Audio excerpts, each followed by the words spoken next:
Ni kuma in b'a sɔrɔ a caman sigilen bɛ ka ɲɛmada ka ɲɛsin jabaraniw ma walasa faamuya bɛ se sɔrɔ aw fɛ Sherifla TV Bamanan ka kunnafoni na min bɛ walawalali kɛ aw ye Mali kunkan ani diɲɛ fan wɛrɛw kunkan an b'a fɔ a ɲɛna ko nin ye a kuma selen ye ka d'aw tulo kan ka fɔ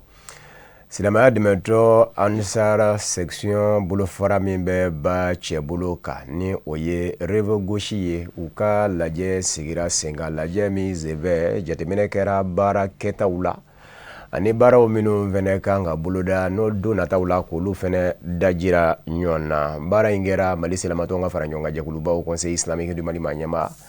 Mali silamadinɛ ɲɛmaw ka fara ɲɔgɔn kan jɛkuluba groupement des leaders spirituels musulmans du Mali ɲɛma silamɛya dɛmɛtɔ Ansaru ɲɛjɔyɔrɔ Sayyada Sherif Usman Madana Haidara de Sayyada Badara Aliyu Usman Haidara ka bonyaw kɔnɔ ɲɛfɔli bɛ kɛ an ye a ko kunga maa min fɛ Samaira Sanogo do Baba Keita ka jataliw na hakilina jugu kɛlen ka ɲɛsin baaraba kɛlenw mɔ ka hakili fɔlɔfɔlɔw kɛ baara kura bolo dalew la ka ɲɛfɔli kɛ ɲɔgɔn ye ci kasaraw lahala kan olu ni o ɲɔgɔnnaw de ye dakun ye silamɛya dɛmɛtɔ Ansaru section Rive Gauche o ka ladalasigi belebele assemblée générale a baaraw bolola min kan ka bɛn ni karidon décembre tile 7 sanba 2025 ye min kɛra nisɔndiya ni farifonu kɔnɔ Sherifla misiriba kɔnɔna na Bangoni Jangene bugu la kalosa an bɛ ɲɔgɔn sɔrɔ Sherifla misiriba kɔnɔ ka kɛlenw ɲɛfɔ u taa in fanba bolila an ka baaraba minnu bolodalen don I n'a fɔ wajuliba minnu bɛ yen nɔ n'an bɔra an ba n'an mɔmuso ka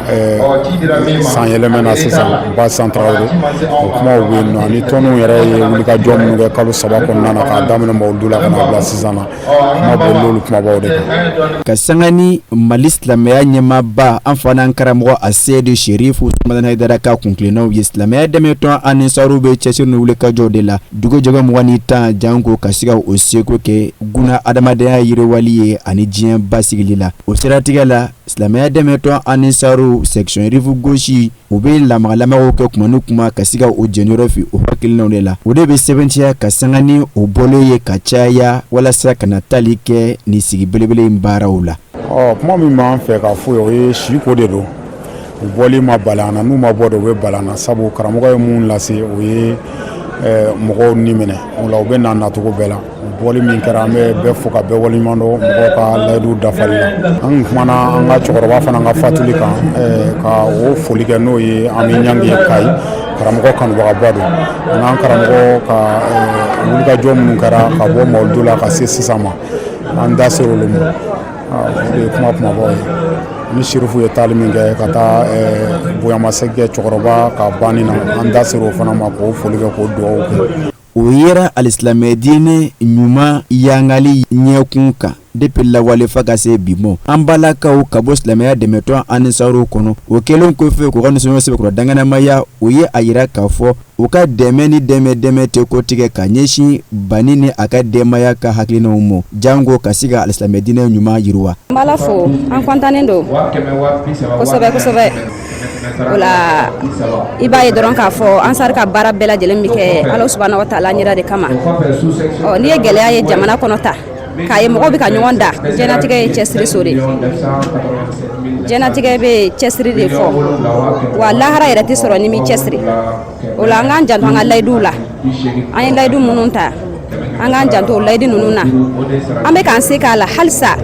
an k'an cɛsiri an k'an jija nɛgɛ ɲɛ 17 waatiw Sherifla misiriba dalala ka se a kɔnɔ ni a kɔfɛlanfan ma bɛɛ lajɛlen falen jamana nisɔndiya ni farifoni fo ka se munyamunya ma o de wara la ka sanga ni Sherifla morikɛ a Seydi Badara Aliyu Usman Haidara yele ye a kelen ka kɔrɔfɔ ta Sherifla morikɛ a Seydi Badara Aliyu Usman Haidara fɔlɔ la ka foli ni waliɲumanta ka ɲɛsin silamɛya dɛmɛtɔ Ansaru ma ka sanga ni o ka cɛsiri ni jija ye min bɛ kɛ o fɛ dugu jɛgɛ 20 jango ka se ka alisilamɛ diinɛ ɲuman wara diɲɛ buna kun kan a labanna ka kɛ waati kɛrɛnkɛrɛnnen ye ka hakilina juguw kɛ alisilamɛ diinɛ ɲuman lawaleya cogo caman na min bɛ se kɛ sababu hali bi faamuya ka sɔrɔ o fɛ jamajɛ duwawu ta kɛra ka baaraw kuncɛ hali bi Bangoni Jangene bugu Sherifla duba kɔnɔ an bɛ aw ladɔnniya k'a fɔ kulaba Imam Ali Sago Ala Sago Jama Sago kanutɔn don min bɛ kira bina kɛ de Imam Aliyu ka bangeni nisɔndiyaw ɲɛnamaya ni an ba Ayidara Tanti Jara Tunkara ka laɲini ye san o san. U ye dɔnta kaburiya kɛnɛ sigi sen kan ka ɲɛsin sɛnɛfɛnw ma an ka jamana kɔnɔ u bɛ se ka bayɛlɛma ka kɛ dunfɛn ye cogo min an balakaw bɛ se ka u bolo yɛlɛma o la ka dɔ kɛ dɔ ye o kunjɛli baaraw de bolo dara dɔnta kaburiya kɛnɛ in sigira sen kan décembre kalo tile 4 ka kunjɛ a tile 6 kunjɛli kɛnɛ kan bonyaw ni bonyamasegiw ngɛra an ka ɲininikɛlaw Fatumata Kane ni a ka jatala Abdulayi Jara a ka sɔrɔli an ka jɛ k'a ɲɛmadaw fɛ. Nin kalanbulon min baaraw kuncɛtɔ ye nin ye Club Imam Ali Jama Saku tɔgɔ la. Kalanbulon sigilen kun don min ni a kɛrɛnkɛrɛnna ka ɲɛsin suma bayɛlɛmaw ma o n'a ɲɔgɔnna caman. Ko in ka sansɔrɔ ni fanga ka don a la a fɔ an ba ni o ye Madame Ayidara Tanti Jara Tunkara ye. A laɲini fanba yɛrɛ de ye ka se ka Club Imam Ali Jama Saku a tɔndenw lakɔkɔ kosɛbɛ ka dɔ fara u ka dɔndaw kan. Jango cogoya min na an balakaw ka se ka dɔɔni gɛn k'a sɔrɔ u yɛrɛ ye o n'a ɲɔgɔnna caman. Formation ye hakilina bɔra Club Imam Ali la sabula an ka programme annuel la n'o ye san baarakɛtaw ye formation in kun bilala o de minan kɔnɔna na sisan ni Ala sɔnna an ye a kɛ formation in laɲini kun ye ka clubladenw yɛrɛ ka fɛn dɔ ɲɛ yira u la walasa u bɛ se ka baara dɔ kɛ u yɛrɛ ye cogoya min na ka dɔ sɔrɔ u yɛrɛ ye ka sɔrɔ u ma gulon mɔgɔ la. Formation in kɛra tile 3 formation ye a kɛra suman bayɛlɛma de kan kɛrɛnkɛrɛnnenya la min ye malowusu ye ale bayɛlɛmali k'a kɛ suman suguya caman ye o kɔfɛ an ye a kɛ an ka yiriden fɛnɛ bayɛlɛmali la ni o ye zira ye ka tila k'a kɛ an ka nakɔ kɔnɔfɛn dɔ fana na ni o ye karɔti ye comme ko daminɛ de don an ye ninnu damadɔ de kɛ pour le moment donc ka a ɲini minnu nana formation in kɛ I nana formation kɛ kun mun kama o de I ka taga dɔ k'i yɛrɛ ka se ka dɔ sɔrɔ I yɛrɛ mais mɔgɔ si ka n'i ta kɛ n formera n tɛmɛna ye ten bɛɛ k'i jija. Maa minnu garisigɛ donna kalanbulon in na an balakaw olu ko nin baara in kɛra u ye ka d'a kan a tɔnɔbɔbaa fɔlɔ ye u ye waleɲumandɔn foli kɛ ka ɲɛsin kalanbulon in daɲɛnamaya ba ma formatrice o ma ɲina an ba kɔ Madame Ayidara Tanti Jara Tunkara ko a di bonya ka kan nin kɛnɛ in kɔnɔ. Tiɲɛna foyi t'an da foli kɔ an bɛ kuma fɔ kosɛbɛ a kɛra ɲɛmɔgɔ min a kɛra ɲɛmɔgɔ kɔnɔ jɛlen ye k'a daminɛ tile 3 formation in na a bɛ ka bɛɛ kɛ ni bonya ni karama ye n'an filila yɔrɔ min na n'an y'a ɲininka fana a b'an jaabi o ju bɔra Tanti Jara de la an b'ale fo ale min y'an ka patron ba yɛrɛ an bɛ Ala deli formation min kɛlen filɛ nin ye bi ta in kɔfɛ muso si kana t'i sigi k'i bolo da I sen kan I ye faamuya min sɔrɔ a la I ka baara daminɛ n'o ye. Alhamdulilahi rabil alamina Ala tan don formation kɛra formation jidira an bolo an ye faamuya caman de sɔrɔ a la an ye fɛn dɔw dɔn an yɛrɛ kun t'a dɔn k'a fɔ olu bɛ se ka yɛlɛma I n'a fɔ kɛrɛnkɛrɛnnenya na an ye malo an ye juga kɛ ka ɲugubalayɛlɛ kɛ ka jus kɛ n'o ye zira ye ka tila ka karoti fana kɛ jus ye ka kuskusu fana kɛ mais olu bɛɛ kɛra malo hukumu kɔnɔna de la a ye fɛn caman de faamu walasa musow ka bɔ sokɔnɔ sigili la sokɔnɔ sigi nafa foyi t'a la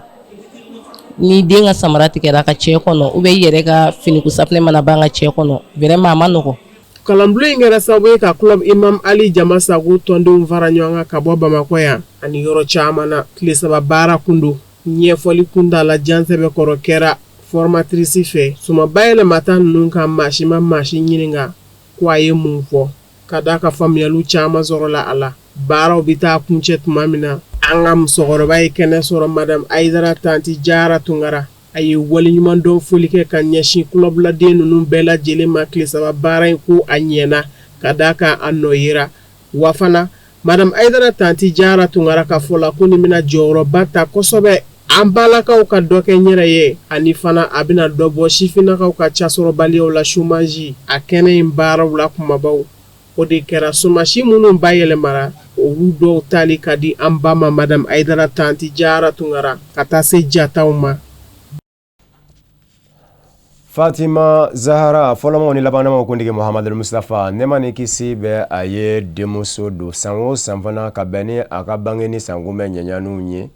Amba Aidara tanti Fatumata Traoré bi kalo kelen bɛta k'o kɛ labɛnw ye ka ɲɛsin bangeni mɔ o dɔ de kɛnɛ sigira senga Bangoni Janginɛbugu la ka bɛn ni sibiri desanburu kalo tile 6 ye an bɛ aw ladɔnniya k'a fɔ denmisɛnw sifinnakaw olu tɔgɔla kɛnɛ de kun don lajɛlifɛnw dira denmisɛn baden fɛnɛ mɔ kɛnɛ kan an ka ɲininikɛlaw Fatumata Yaya Kane ka taa se Abdoulaye Jara nu kone u ka sɔrɔlen an ka jɛka ɲamada. Madame Aidara tanti Fatima Traoré nin t'a siɲɛ fɔlɔ ye nin kɛnɛ in sigili la san o san ka bɛn ni nin waati kelen ye a bɛ nin bonyanba in minɛn ta ka sigi denmisɛnninw kɔrɔ kira sanuman denmuso sanuman ka mawuludu o hokumu kɔnɔna don min bi labɛn a yɛrɛ fɛ Fatima Zahara ka mawuludu baaraw bolodacogow kɔnɔ an ba Madame Aidara tanti Fatima Traoré ale ma ɲina maa si kɔ ka d'a kan nin ye denmisɛnninw ka kɛnɛ sigilen ye a fɛ bi denmisɛn o de ye sini maakɔrɔ ɲuman ye kɛnɛ in laɲini fanba de ye Madame Aidara bolo ka denmisɛnninw nisɔndiya wa fana o dama tɛ fɛn min ye kalanw ye u b'o sɔrɔ a kɔnɔ denmisɛnninw ko u bɛ waliden naani ni yɛrɛden naani fo nin kɛnɛ in kan Madame Aidara tanti Fatima Traoré nin kɛnɛ in sigili la olu tɔgɔ la Tanti Fatima ta fête organisée an denmisɛnninw ye mais ɲinan ta u bɛ k'a fɔ ko mara ni denmisɛnnin mara la i bɛ ko caman ye diɲɛlatigɛ kɔnɔ mais n'i ma mara i bɛ kɔlɔlɔba de ye i ka diɲɛlatigɛ kɔnɔ bi Tanti Fatima ta fo a kɛnɛ in kan an balakaw dama dogo a la dakun kɛrɛnkɛrɛnnen min ni o tan bɛ ɲina tɛm u ye sɔnni sigi o fana ka kɛnɛ in kɔnɔ ɲinan tɛmi bi mara de kan n'i y'a jate minɛ an bɛ don min ko bi mara tiɲɛna kosɛbɛ ni mɔgɔ ye hakilina ta k'a bɛ jija mara kan o ye ko ɲuman ye n'i ko ko mara i ko denmisɛnnin ka ɲɛtaga i ka denmisɛnnin ka diɲɛlatigɛ a n'a ka lahara a bi sɔrɔ ka sabati ka nɔgɔya i bolo n'i marala ka ɲɛ jɔyɔrɔba bɛ nin kɛnɛ in na ka denmisɛnnin ciniw nisɔndiya dama o tɛ a dɔgɔkun kɔnɔ hakaja fo ka taa se a don yɛrɛ ma coyi fɛn caman de bi sɔrɔ a kɔnɔ kɛrɛnkɛrɛnnenya na an balakaw u bi lesɔn caman ta a kɔnɔ guwa yɛrɛ minɛ cogo ɲumanyaw o n'a ɲɔgɔnna caman muso minnu garisigɛ donna kɛnɛ in na ni o ye denmisɛnninw ka kɛnɛ ye u ye waleɲuman dɔn kɛ ka ɲɛsin kɛnɛ sigibaa ma Madame Aidara tanti Fatima Traoré n'an ba ye n'o ye Tanti Fatumata Madame Aidara tanti Fatumata Traoré san o san ale bɛ cadeau di denmisɛnninw bɛɛ ma a yɛrɛ tɔgɔmaw dɔrɔn tɛ hali mɔgɔ minnu tɛ Fatumata Zaharaw ye cɛw fara musow kan a bɛ denmisɛnnin bɛɛ nisɔndiya a bɛ sagi d'u ma a bɛ kaye d'u ma a bɛ finiw d'u ma a bɛ tulonkɛ ɲɛnajɛ fɛn caman d'u ma k'u ladiya mun tɛ Fatumata tɔgɔ dama ye quoi denbaw nisɔndiyalen don u fari foninen don ka bɛn ni Fatumata Zaharaw ka anniversaire ye ka cadeau di denmisɛnninw ma ka denmisɛnninw nisɔndiya o de ye an b'o de kɛnɛ kan bi an yɛrɛ nisɔndiyalen don denmisɛnninw ka nin wulada fɛ nisɔndiya kɛnɛ in baaraw bolodacogow la alikuranna kalanna fɔlɔ ka baaraw bɛɛ lajɛlen nu don ka na se poyiw ma minnu kɛrɛnkɛrɛnna ka ɲɛsin Seyida Fatima ma Albatul ala ka diɲɛ bɛ ni musoba in ye farikolo ɲɛnajɛ tigilamaw y'u jɔyɔrɔ fa kosɛbɛ n'i ko karate senfili ni bolofili siya caman ladegera kɛnɛ in kɔnɔ ye ko Fatima bangera ɲɔgɔlɔnbɔw ka taa se denmisɛnninw ka jiw caman ma minnu ni olu daɲɛnamayara ye ani fana Madame Aidara tanti Fatima Traoré a kɔngɔ fara ka ton kosɛbɛ denmisɛnw ka lajɛlifɛnw na lajɛlifɛn si bɛɛ lajɛlen tun bɛ ko in na ye min ni o taara ka di denmisɛnninw ma o de fana b'an kɛ k'an kunda diɲɛ fan wɛrɛ kunnafoniw kan an ka jɛ k'a ɲamada.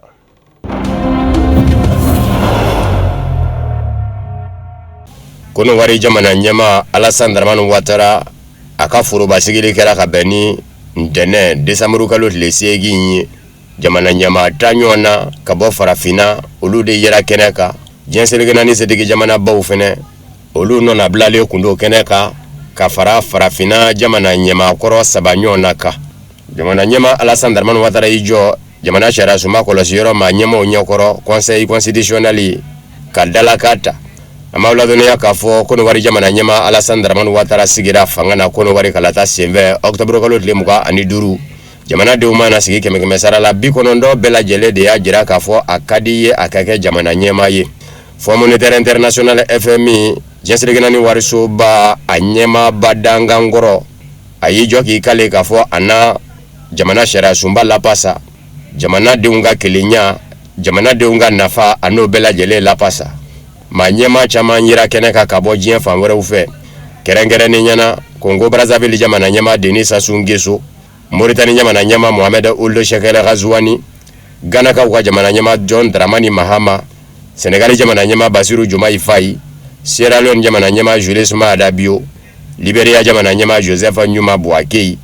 ani Comore jamana ɲɛma Azali Assoumani, ka taa se Gabon jamana ɲɛma Brice Clotaire Oligui Nguema, ani Angola jamana ɲɛma Joao Lourenço, ka fara Gambie jamana ɲɛma Adama Baroka, Fore Gnassingbé ka bɔ Togo, ani Ismaël Omar Guelleh ka bɔ Djibouti, olu fɛnɛ makɔnɔ ngunbɛ. Jamana ɲɛmaakɔrɔ 7 ka bɔ farafina olu fɛnɛ kun bɛ kɛnɛ kan. Nigeria jamana ɲɛmaakɔrɔ Jonathan Goodluck, Ghana jamana ɲɛmaakɔrɔ Nana Akufo-Addo, ani Niger jamana ɲɛmaakɔrɔ Mahamadou Issoufou.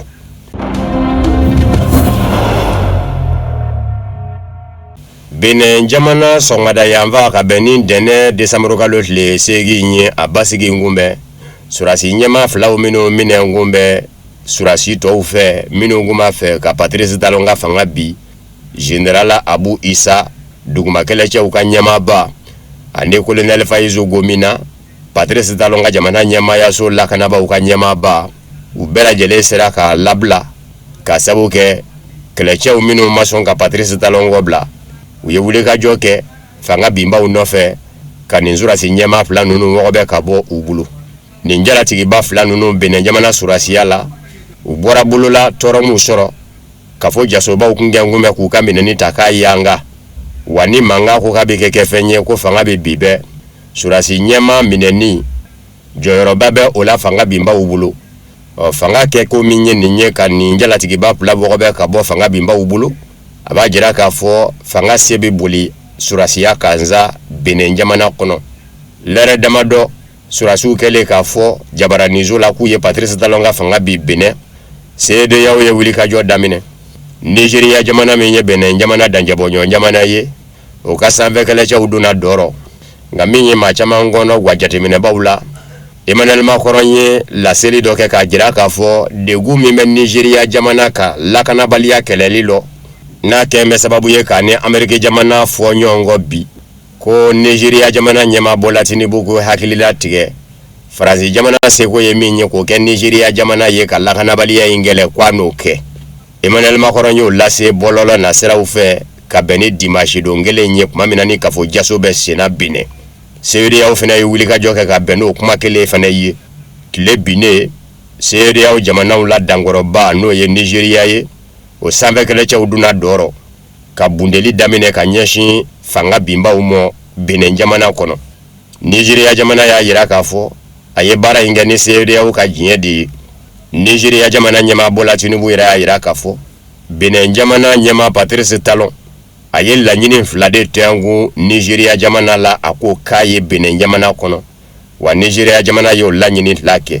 Sanfɛkɛlɛcɛw u ye bundeli kɛ ka ɲɛsin Benin jamana surasi daga yɔrɔ dɔ ma fanga binbaw ta kun daga yɔrɔ min, ani u ka kɛlɛcɛw jiginna duguma fana kirikara waati ta jabaranizo min minɛ kun bɛ fanga binbaw fɛ k'o fɛnɛ bugɔ bɛ ka bɔ fanga binbaw bolo.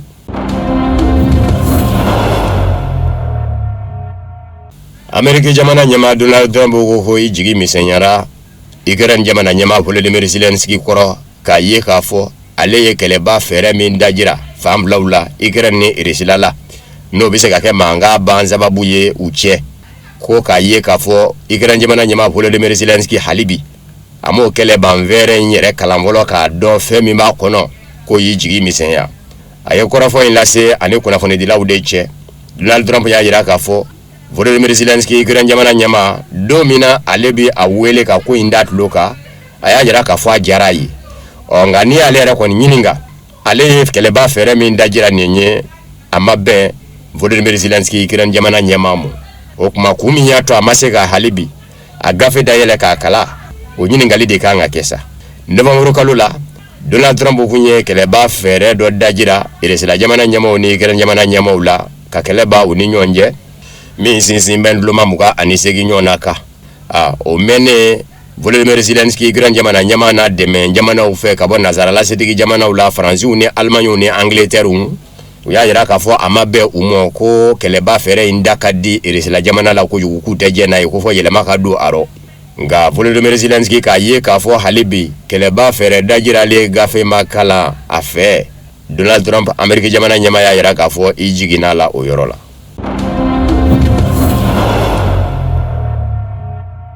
Hongrie ka ministre ɲɛma Viktor Orban Hongrie ye jamana ye nazaralatɔma Union Européenne jamanaw na min bana minin bɛ nazaralatɔma Union Européenne jamanaw ni Rusila kɛ kɛlɛ lo. Hongrie ka ministre ɲɛma Viktor Orban a ko maaw ka sigi n'a ye nazaralatɔma Union Européenne jamanaw bɛ wuli ka jɔ la cogo bɛɛ lajɛlen la ɲɛjugu ɲɛɲuman ko fɔ nazaralatɔma Union Européenne jamanaw ni Rusila ka ɲɔgɔn sɔrɔ kɛlɛ la yanni 2030 nata cɛ ko fɛn min b'o sɛmɛndiya kwasa ina nazaralatɔma Union Européenne jamanaw musaka min kan ka jɔ jamanaw surasiya ye bɛɛ y'a ye k'a fɔ dɔ farala musaka hakɛ kan a ko wa san 2030 min bɛ ka fɔ e fɛ nazaralatɔma Union Européenne ma ɲɛmaaw kɛmɛ k'o de boloda u yɛrɛ ye yan'o cɛ fɔ Ukraine jamana ka don nazaralatɔma Union Européenne kɔnɔ. Nazaralatɔma Union Européenne sigi ka dun gɛnbɛ k'a jira k'a fɔ jamana o jamana a tɔn jamanaw la n'o ni dɔ ye ɲɔgɔn sɔrɔ kɛlɛ la nazaralatɔma jamana tɔw bi fara ɲɔgɔn kan k'o dɛmɛ kɛlɛ in nɔ. K'a ɲini Ukraine jamana ka fara nazaralatɔma Union Européenne kan Ukraine jamana min bɛ kɛlɛ la ani Rusila cɛ o bi sin ka nazaralatɔma Union Européenne don kɛlɛ de rɔ. Viktor Orban a ko nka a ka jamana n'o ye Hongrie ye nazaralatɔma Union Européenne kɔnɔ a seko ye fɛn o fɛn ye ka kɛlɛ in bali a n'a kɛ n'u k'u b'a hakilina ta kuma o kuma ka Ukraine jamana jagoya don nazaralatɔma Union Européenne kɔnɔ ale kan ka bali cogo o cogo la a b'o kɛ. N'a dɛsɛra yɛrɛ fana ko kɛlɛ man ɲa kɛ kɔ nazaralatɔma Union Européenne jamanaw ni Rusila cɛ ale na fɛɛrɛ bɛɛ kɛ a ka jamana ka ye kɛrɛfɛ a kana yirɔ. Ministre ɲɛma Viktor Orban a ka nin kuma ninnu u bɛ ka kɛ ka bɛn ni kuma min ye kalata ɲɛkɔrɔ kuma don bawo avril kalo nata ye kalata ye Hongrie jamana kɔnɔ. O de y'a to ministre ɲɛma Viktor Orban a ko a b'a ɲini kalatalaw fɛ jamanadenw Hongrie kɔnɔ olu minnu bɛ fanga na bi kalata nata la u ka kalata olu ye dɛ n'u t'a fɛ Ukraine jamana ka ye kɛlɛ la bawo ko minnu ye fanga sinamatɔw ye bi n'u bɛ ka fanga ɲini Ukraine jamana kɔnɔ n'u kɛra nafɛn ye u nɔ na diɲɛ don o don ko Ukraine jamana de bɛɛ ka sigi n'a ye k'a fɔ i na taa kɛlɛ lɔ nazaralatɔma Union Européenne nɔfɛ ani Rusila jamana cɛ.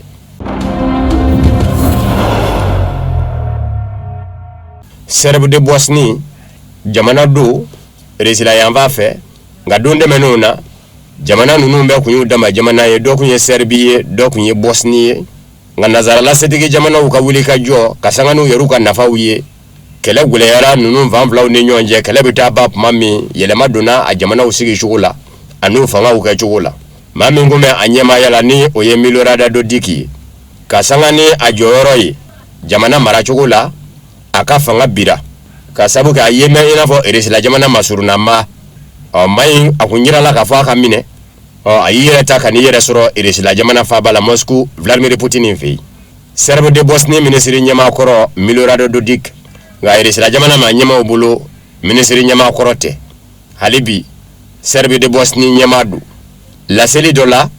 a y'a yira k'a fɔ nazaralatɔma Union Européenne jamanaw olu dama tɛ dɛ nazarala jamana bɛɛ fɛn kelen min bɛ se k'u kisi dafirili ma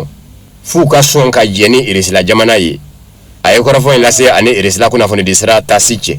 a ko nazarala jamanaw ka dɔ fɔ n'o ye tariku ye a dɔnnen don k'a fɔ a sigin bɛ fɛn kelen de kan u ka sɔrɔ ma bɔ foyi la ni sonyani tɛ ka taa bi yɔrɔw ka k'u fɛnw da a ko bi Belgique jamana a ɲɛmaaw kɛn bɛ k'a faamu k'a fɔ n'u magara maa o maa ka dɔrɔmɛ kelen na a mɛnna janyana u n'a lasegi a ko fɔ nazarala jamanaw k'a dɔn k'a fɔ u ka sɔrɔ sira yiriwali tɛ sɔrɔ foyi fɛ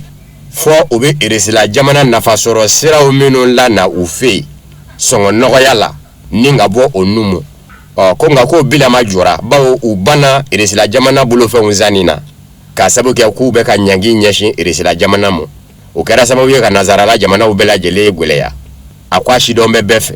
jamana bɛ jamana la nazarala o maa y'a kɛcogo bɛ ka gwɛlɛya k'a sabu kɛ nafolondanya ye tungarankew minnu min mina ta ka bɔ diɲɛ fanw fɛ k'u kun da nazarala kan olu bɛ ka don cogo min nazaralaw bɛ ka don ten kunbɛ cogo tɛ ka se ka ye olu la a ko nazarala sini mɔ a sinsin bɛ fɛn min kan fɔ n'u ye tɛgɛ di Rusila jamana ma a ko a kɔrɔmasuru dɔ ye Allemagne jamana ye bi Allemagne jamana sɔrɔ kun ɲɔgɔnna tɛ nazarala jamanaw bɛɛ la ko nka kabini a banna Rusila jamana gazi sanni mɔ sɔngɔ nɔgɔya la ningi nyeshi Amerika jamana gazi sanimo songo welela fo sigiroma saba weleyala ko Alman jamana ka soro ko kuma be ka mema dabli akwa dame fengelena fo nazara la jamana ukafara iresi la jamana ka nu bafe uga dugu jako mugani ndama yake choko kanoga ya ubulu.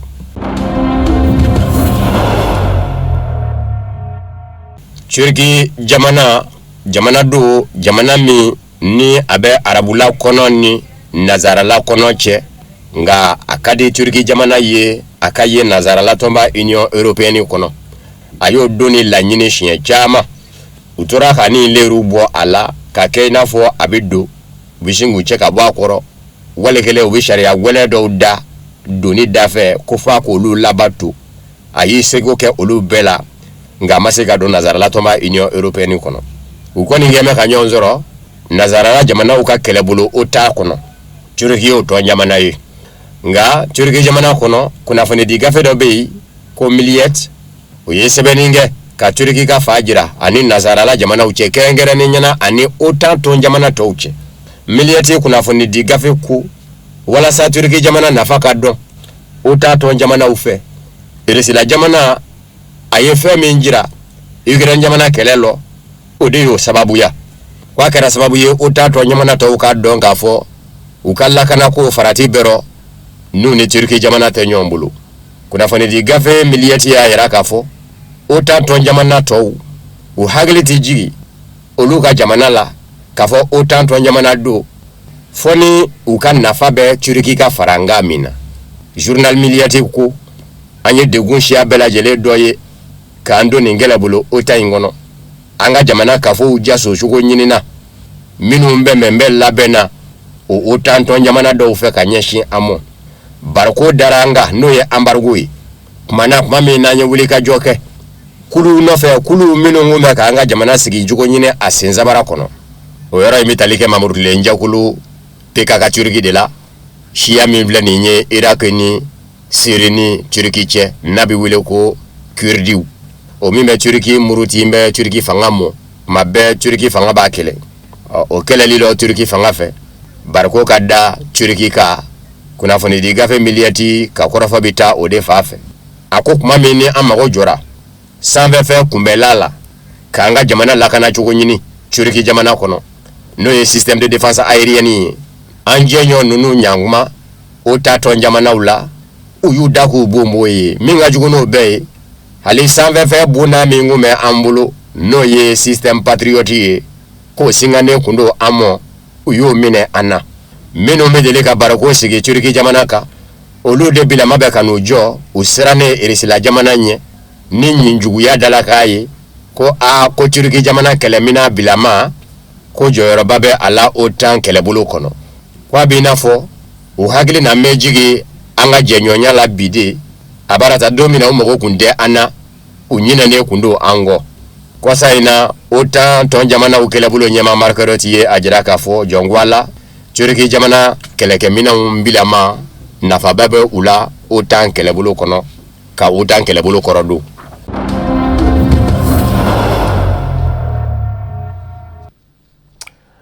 o defene bidanzigi bamananga kuna funina mi mvarala nyonga kuna funi diso nyema sofe ka beneni manyi ka ufo ka wole nymondo malikono ani maliko ka ha mununge ngume ka nyimada ka nyeshin jabara numo